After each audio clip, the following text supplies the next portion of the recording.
Good morning, everyone, and good afternoon for those of you who are on the East Coast. Welcome to our presentation today, the top PMO trends of 2018 and what to expect in 2019. My name is Heather Champone. I'm a solution strategist here at WICRESOFT, and I'm also joined on today's call with Richard Evans, today's presenter, who leads our advisory practice. Before we get started, we just have a few quick logistics to go over with you. First off, due to the large audience, we'll not be opening the line today. However, please feel free to leverage the chat module within your GoToWebinar panel to ask your questions. We'll be monitoring that chat and question panel throughout today's presentation. You can also feel free to email myself or Richard directly following the webinar, and we will be happy to answer your questions as well. We'll be giving you our contact information as the webinar concludes.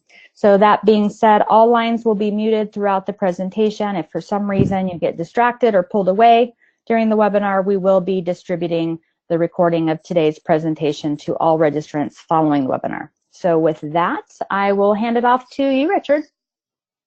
Great, thanks Heather. Welcome everybody. This is Richard Evans. The goal for today was to look at 2019 primarily. So I think this is our first WICRESOFT webinar of 2019. What better way than to talk about what to expect in this coming year. So I'm going to share some trends as we've observed them and make some predictions. And the idea is to give you some ideas for what you may want to focus on in the coming year regarding PMO and project and portfolio management. And just to prove that transformation has been around longer than when we recently put the word digital in front of it, here's a quote from the veteran Jack Welch. The other thing he says goes along the lines of don't fear failing in your business, fear feeling comfortable in your business. And that's really the theme of today, is change is always around us. It's a reassuring thing, in fact, that change is all around us, and what can we do to keep pushing the envelope?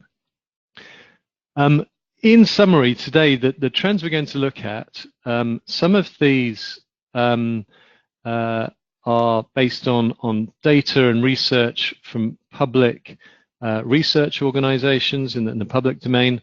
Some of these have been generated through our own research, but importantly, all of these are things that we as WICRESOFT are seeing with our customers across all industries right now. So these are things that we feel are very real.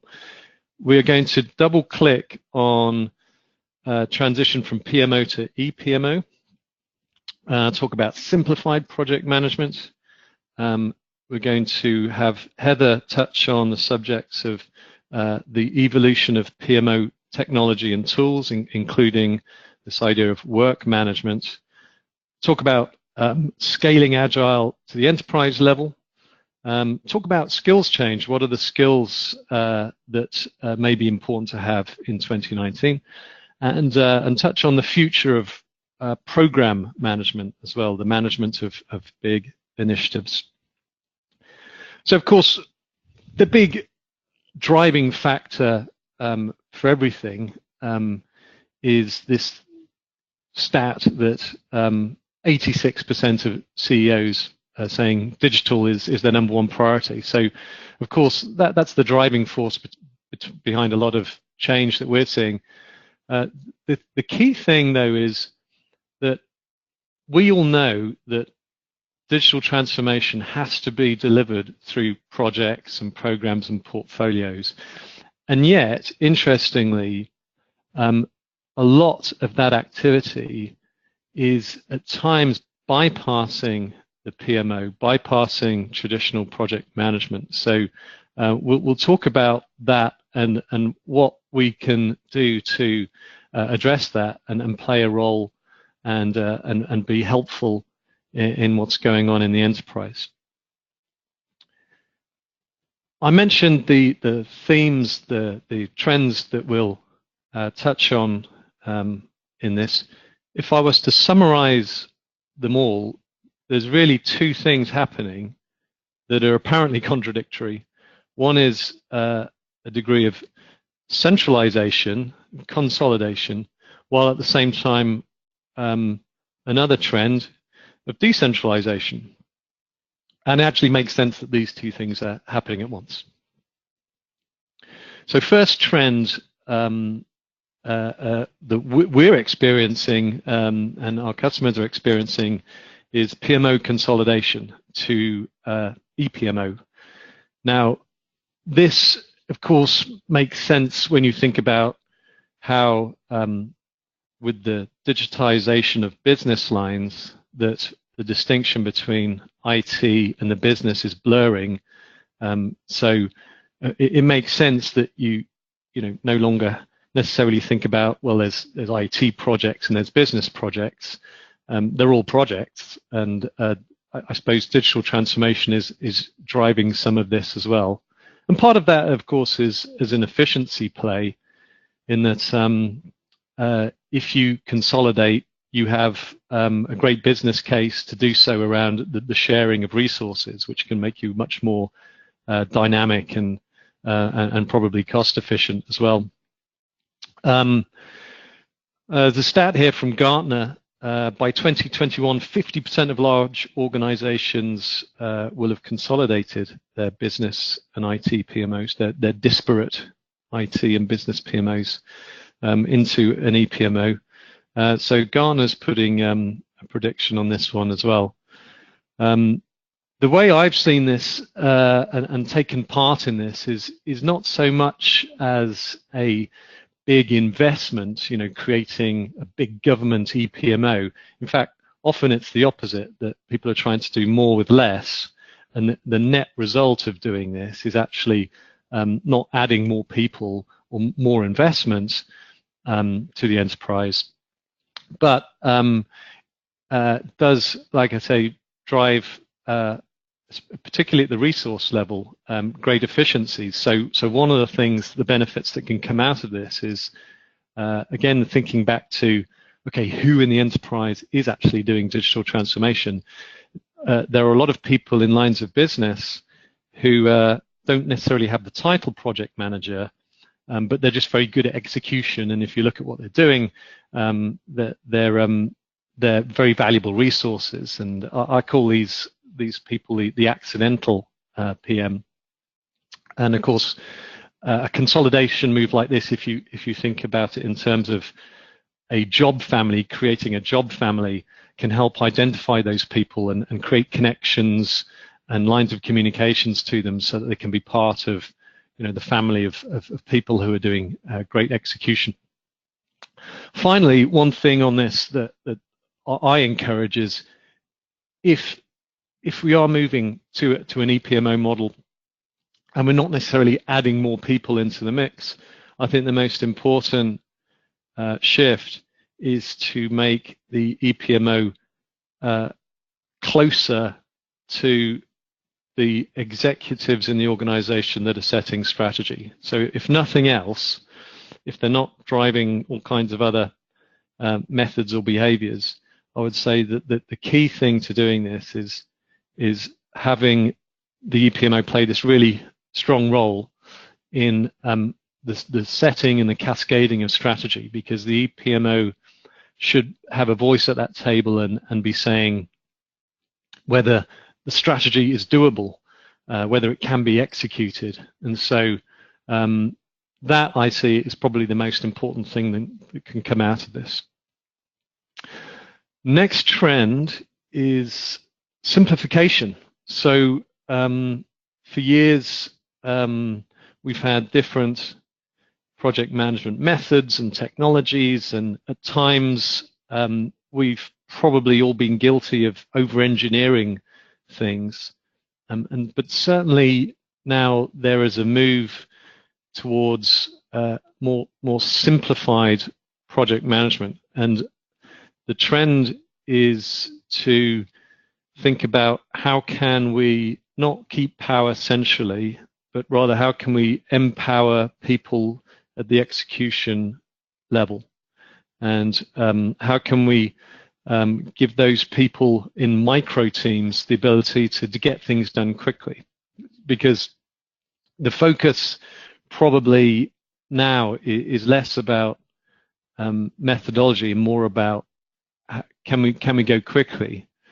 Now we still need the guardrails of process in place, of course, but there is an underlying assumption, I suppose, today that methods like Agile can help with that by giving some constraints around how scope and sprints are addressed.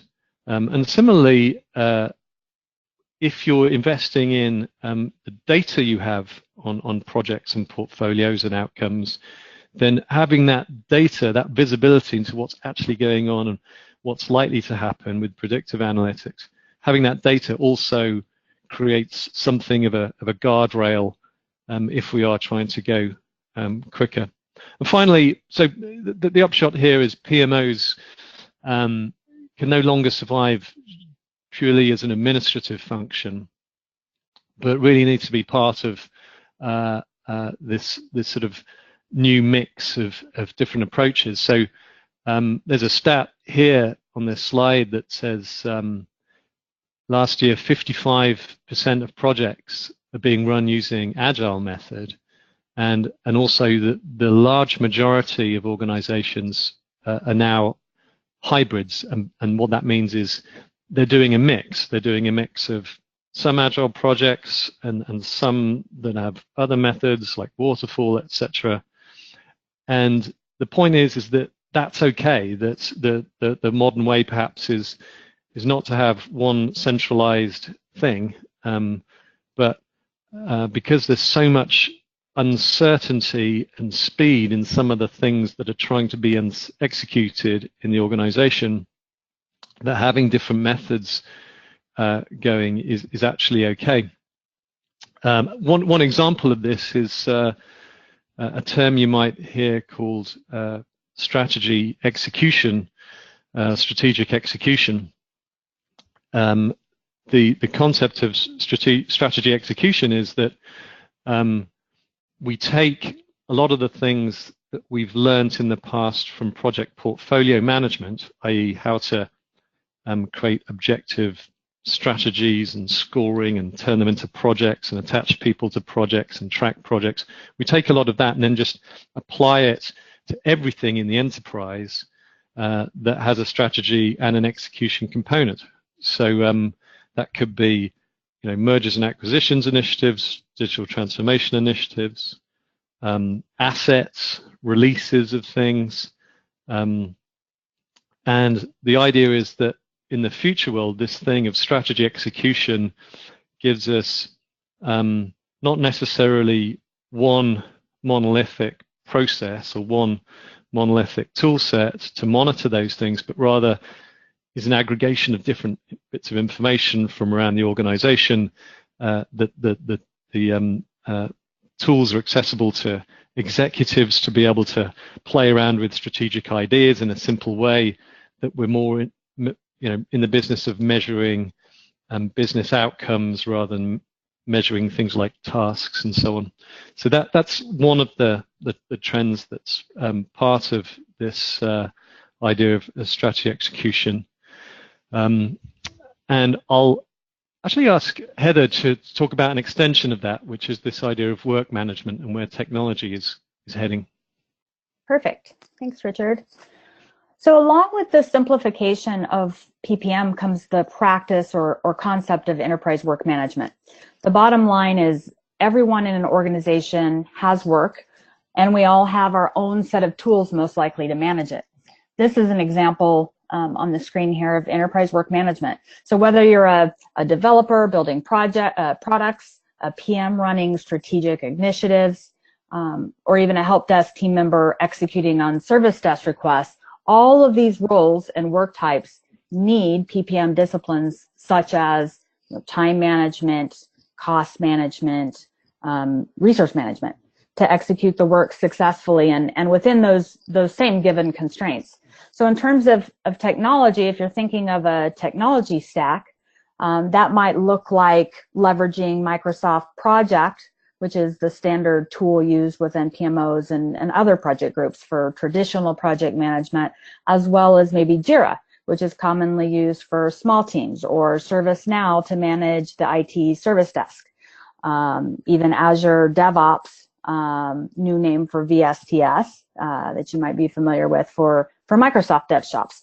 And then, if you have a more disciplined governance approach, maybe it's version 1 for larger DevShops. But essentially the idea is we all have work, we all leverage different tools, but today and the way the trends are moving, the idea is one unified solution for all these things: services, agile and traditional project and work management. And that could be an integrated set of tools. It doesn't have to be necessarily one tool by any means, but we're taking ourselves away from the siloed systems with disconnected work and no visibility across the business and into one solution. So with PPM trends towards a work management approach, the PMO technology landscape changes also with it. We've gone from a high demand for structured, bottoms-up, comprehensive scheduling engines to lightweight, top-down planning tools that anyone can use. And Richard touched on that earlier, the accidental PM. So when you move to an agile-based organization, this is what you typically see. We've also seen a significant increase in those accidental PMs, more often than seasoned PMs. And because of that, tools have become more lightweight. PPM tool vendors also have to move in that direction to stay on top of market demand. So PPM tool simplification is critical to remain competitive. That's why we're seeing a very much a larger increase in desire for tools such as Smartsheets or easy to use tools such as OnePlan. So as I demonstrated on the previous slide, it becomes absolutely critical to have integrated work management tools versus standalone siloed tools. If tools aren't integrated, many problems can arise. In addition to no visibility across all the work in an organization, teams are also required to use multiple tools, which impacts their productivity. And above all else, it introduces barriers to team collaborations. So teams must be on the same page. Connected teams are informed teams and teams that have a shared understanding of work status. Simplified tools also mean that we are going away from strict and intensive processes. Agile practices must have flexibility and must be able to respond quickly to change. That's the whole concept behind Agile.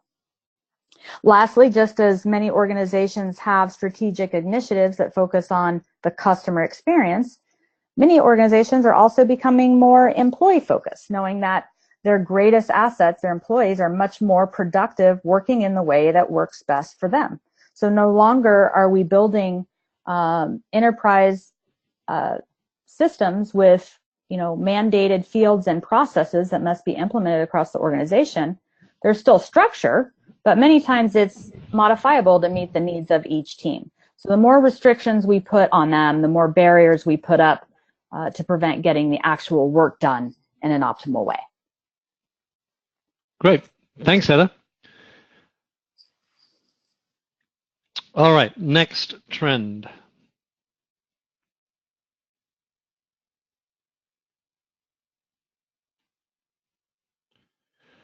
Next trend, Agile scaling to the enterprise. So we talked earlier about a bit about, okay, lots of people using Agile. That kind of makes sense because it's giving us the sort of speed and the ability to deal with uncertainty well.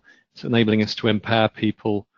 And by the way, I should point out, my own view on methodologies generally is that they are somewhat fashionable and come and go. So I think it's a healthy thing to learn as many as you can.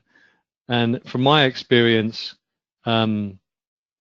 what ends up as an enterprise approach, an approach for your whole organization, should 9 times out of 10 be something that's tailored, adjusted from a methodology and is unique to you. Because after all,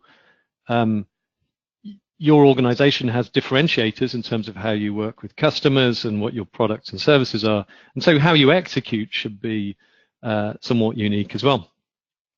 So having said that, Agile, of course, no getting away from it. It is flavor of the month. I see Agile as a mindset as opposed to a methodology, because there are many different approaches underlying that mindset. And the basic mindset, I think, is fantastic. Now, what I'm predicting for 2019, which I'm seeing something of today, is that some people will start moving from experimenting with Agile at the project level.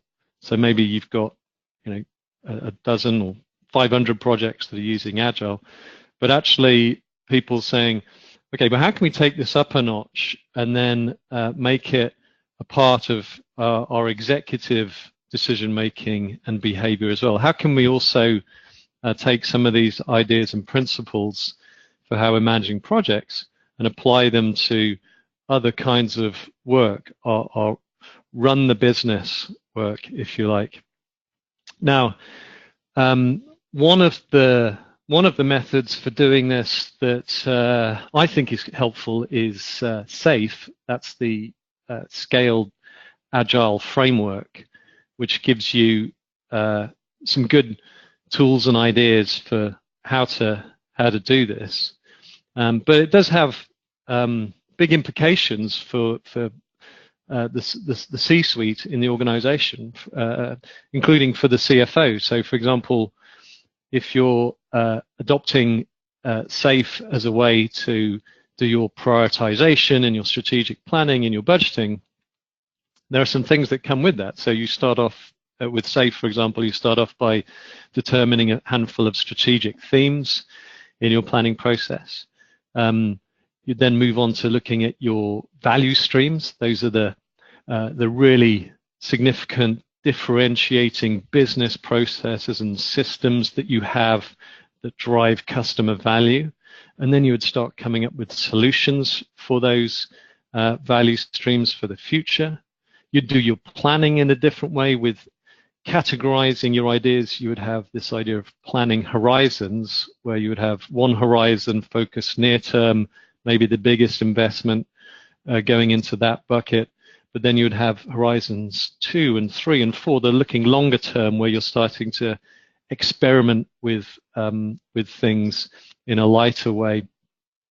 And then finally, when it comes to funding all of these things, there may be some adjustments. There's this thing called participatory budgeting that's a slightly different way to get agreements and collaboration going on how to fund in cross-enterprise initiatives. So anyway, this step of scaling things up a bit does have some implications, which for the large part are quite positive, because again, no matter which method you like or which mix of methods you like, I think the push is towards things that are more dynamic, and in some ways dynamic is a better way than agile, a better word than agile. Good. Okay, so next up, what are the skills required in 2019? So I talked earlier about how, although digital transformation is clearly where all the attention and the money and the focus is in a lot of organizations, I also said that in some cases, what we've seen is PMOs and the traditional project community not being necessarily always a part of that, which doesn't make sense because it's all about executing strategy. And I think the successful skills for the future are going to be a little less about what methodologies and experience do you bring to the table. Certainly that's important, but perhaps more so about what soft skills do you have that enable you to reach out to people you don't normally work with and create alliances and effectively say, how can I help you with this thing I noticed that you're doing? Because there are a mix of very different projects going on in the organization, and most of them are new things that are uncertain. So, for example, think about bringing in artificial intelligence and automation. A lot of these things have to be experimented with first. So because of all of that change and uncertainty, it's probably good to have this mix of methods, including Agile. And so the idea of putting everybody through the same stage gates and so on, a lot of that traditional thinking is being rethought right now. So probably the top skill for a PMO professional is looking around at what's going on and proactively reaching out and showing empathy, not being, attached to just one way of doing things, but being quite creative about how to solve a problem. And so moving forward, less about methodology and more about a mindset, a growth mindset of let's try things, let's not be afraid of failure, let's do this together. And part of that actually is, I think, a good skill to have is building a great community of business sponsors, because as we all know, business sponsors are so critical to change activity, but not everybody invests much time in coaching or training or even certifying their business sponsors. So I think that's a great thing for PMOs to focus on. And finally, knowledge areas. I think it's pretty simple. What are the good knowledge areas for a project manager or for a PMO to have? I think it's what's valuable is someone who can understand the potential of technology, not necessarily the details of it, but they understand the potential of things like AI. And secondly, arguably more importantly, is someone who really knows the customer, understands the customer that you're trying to create projects on behalf of.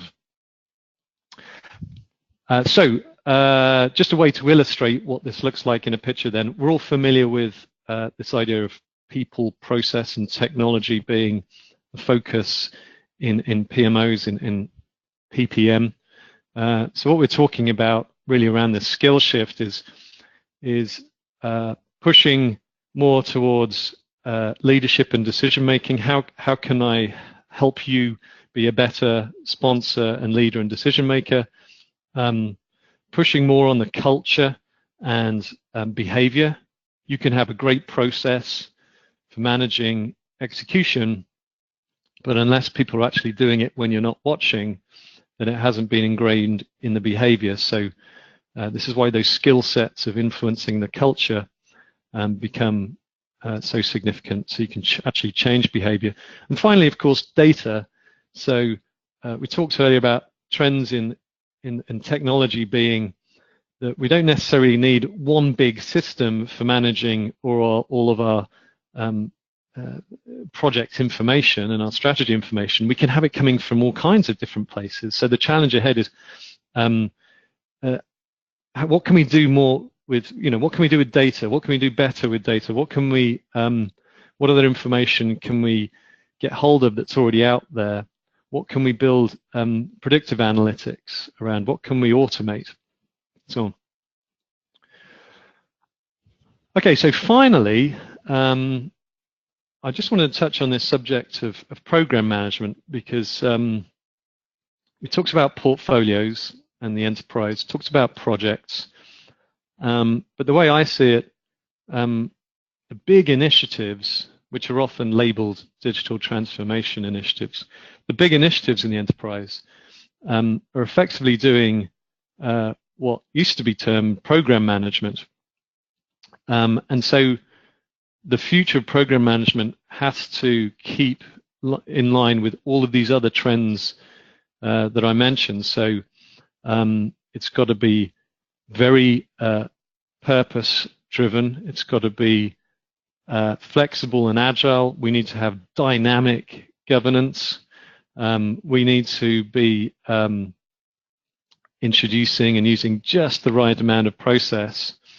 Again, going back to who is actually running these digital transformation initiatives in the enterprise today, what I've seen is a huge mix in terms of program management approach. So I've seen some that are really chaotic, where you have multiple business lines doing their own thing and they're not really connected, and there's no sense of joint purpose or joint governance.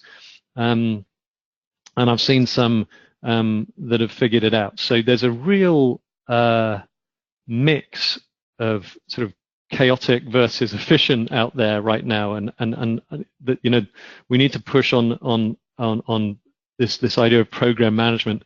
And part of that is this idea of organizational change management. The other thing I see happening is sometimes we have these big initiatives, maybe it's introducing a new system, they don't quite land successfully, and the post-mortem says, well, we didn't do a great job on adoption and change management. So I think the future of program management is to avoid that by baking in organizational change management and adoption as part of the program management process. So that's everything around aligning leadership on what the purpose is, getting the message right, understanding all of the customer groups and the consumers of the change, all of their different needs, who are the early adopters, who are the laggards, and really tailoring everything right from the start. So organizational change management being baked into the program management approach. Well, that's the wrap up of the trends as we see it. In WICRESOFT, we offer workshops to help you understand current state and design the future state of your project organization. So if you wanted to take a deeper dive into any of the subjects we've talked about today, we can meet with you to do a mini workshop on one of those themes. And if you have any questions or ideas, please let me know, Richard Evans. My email's there. And also Heather, thanks for presenting, Heather. Heather's details are there as well. But thank you for taking part, and enjoy the rest of your day. Thanks, Richard. Thanks, everyone.